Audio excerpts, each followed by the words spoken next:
af magaashe oo maalin wala kaftamay oo aad u qiimo badnaa oo ugu wanqalay garan intuu ii dhiibay ayuu yiri hebelna uge ilana googoyso garan waxay leedahay garanuug isla agoodir oo goray la doodaysa oo bilaash garamayaan ku galow heshiisiin gabayga aad ku culus aad ka u dadanay maldahanaha ah ee garan uu bixiyay waa hadii dib loo raadraaca waa la soo heliyay ayuu Cabdishakuur ugu la kaftamay waxna igu weydiiyay fariin nin ii faray aanu saaxiib ahayn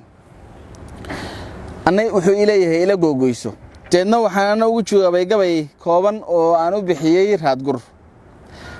waxaan idhi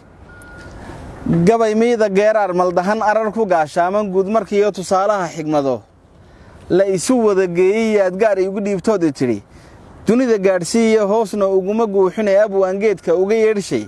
laambadkii giraangirin ogaa gabayga jiiftiisa ee lagu galladay xustaan gooni ugu sheegay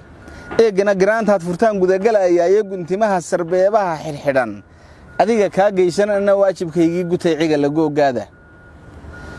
anna waajibkaygii gutay ciga lagu ogaada gudban maansadaad iyo tixdaad igu gujeynayso igu gagan sidii geed ku gaay goob wada ahayd aan go ka qaadin murtida oo gundaha aadin masalooyin googoosa baan kaga gudbaayay gadii aad tilmaantay aan u guray raadkaaga garka iyo maraagii go'ay gabadhay soohdaayay layli aan gardaadsamin haddaad bayda gelinayso garbabeelba kaygii ma jiro waxaan ku guuraayay kanay gabisha sii saarayaan reerka garabkaygu yaan gacalahaygo fishaagaad celintiisa afarta gorfeeyay hadaan gooba kala taabto oo xujada aad gud martaan gaxsan kula eego galowga heshiisiin hayiyo goodirkii ismooday anoo gees ka marayo hadana aanan garan waayin garanuug hadii ay haldhaa eedi kala gaadhay sootan goro iyo labadii lugood meel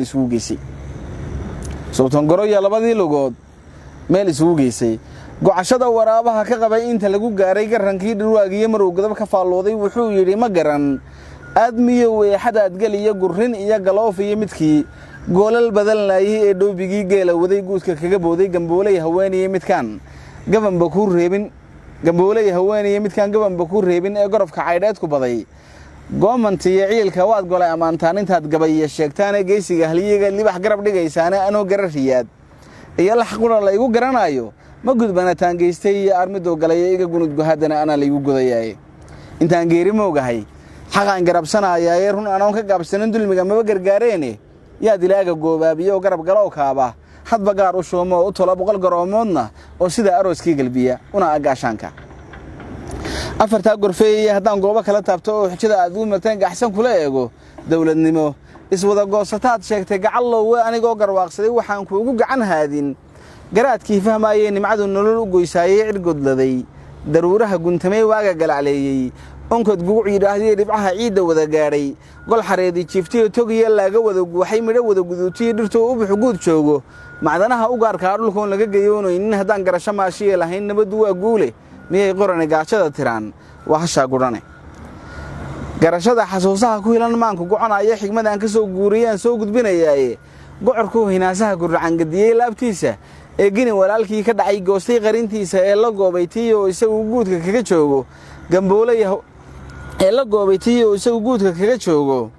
golihii tacliintii dugsiga gelin ka soo daahay garaad ay su'aalay geesti jiraan macallin goortiiba garaad la waa kii lahaa libin magaadhaanku godabtu mataanaha dhex dhigo damcu waa guune qabiilba waa kii gudigay ee walaalkii lacagtu isagu goobayaan ciida gelinayay ka rogibisha ujeedada gurguri hadalba waa go'ay adigoon gartooda banaqayn gobooda soo taabo goob inay ka wada baaqsadeen soo ma garan waayin